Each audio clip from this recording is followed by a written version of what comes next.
Isang pinagpalang araw sa inyong lahat. Tayo po yung magninilay sa salita ng Diyos, ang pinagmumulan ng awa at tawa ng ating buhay, ang salitawa. Today we are celebrating the feast of Saint Thomas the Apostle.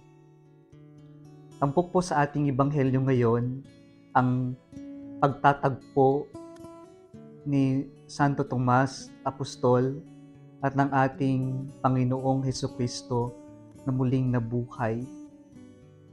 Sa ating ebanghelyo ngayon, narinig po natin na noong nakaraang unang pagpapakita ng Panginoon, absent po si Santo Tomas. Siguro nagluluksa, siguro hindi niya matanggap yung nangyari. Pero sa ikalawang pagkakataon na pagpapakita ng Panginoon sa kanila, si Santo Tomas ay kapiling nila o kasama nila. Na doon, pagkaraang batiin ng kapayapaan ang mga alagad ng Panginoon, sinabi niya kay Tomas, "Put your finger here and see my hands. Stretch out your hand and put it into my side. Resist no longer and be a believer." Nagduda si Santo Tomas na muling nabuhay ang Panginoon. Nagduda siya at hindi siya maniniwala hanggat hindi niya nahahawakan ang mga sugat ng Panginoon sa kamay, sa paa at sa kanyang tagiliran. Ano po yung lessons na makukuha natin dito? Una po, gusto ni Santo Tomas na hawakan ng sugat ng ating Panginoon. Tanda ito na si Santo Tomas ay sugatan din. Sugatan kasi sapagkat naramdaman niya yung pagkabigo nang masaksihan niya ang hirap ng Panginoon at ang kanyang kamatayan sa krus. Bigong-bigo. At dito, ipinapaalala sa atin ni Santo Tomas na tayo rin ay sugatan at yung sugat natin ay mahihilom lamang sa ating paglapit sa Diyos.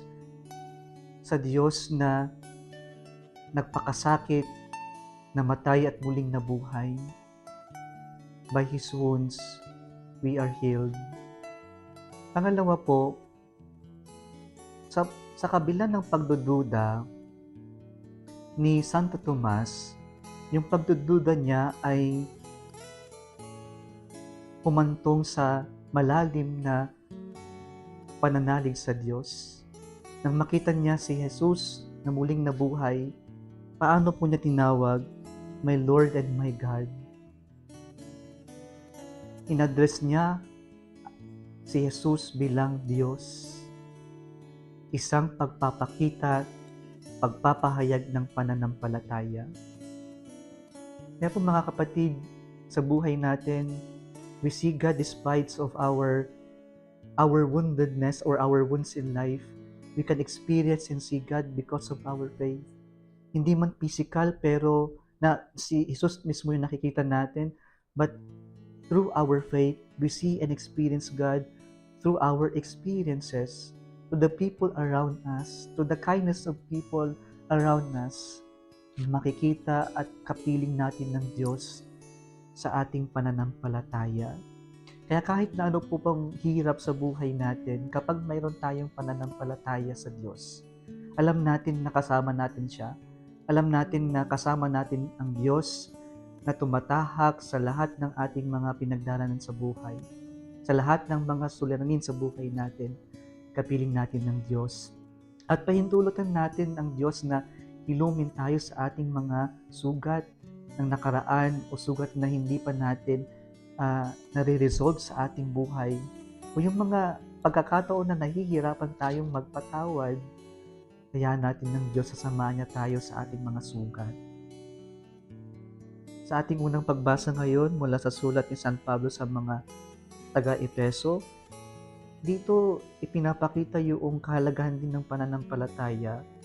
Sabi dito, our faith is founded in the faith of the apostles and the prophets and Jesus Christ is the cornerstone.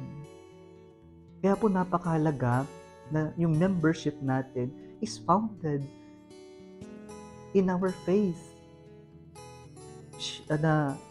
na ibinahagi ng mga apostol at ng mga propeta tungkol sa headstone, cornerstone ng ating Panginoong Jesucristo. And so, we belong into this family through our faith. We become brothers and sisters. We become one in faith. Sana po pangalagaan natin itong pananampalatayang tinanggap natin na pinaghirapang ipahayag ng mga apostol, ng mga propeta, gaya ni Santo Tomas. Kung nagustuhan mo ang video na ito, huwag kalimutang mag-like, i-share at mag-subscribe sa Salitawa Facebook page and YouTube channel. Muli isang pinagpalang araw sa inyong lahat.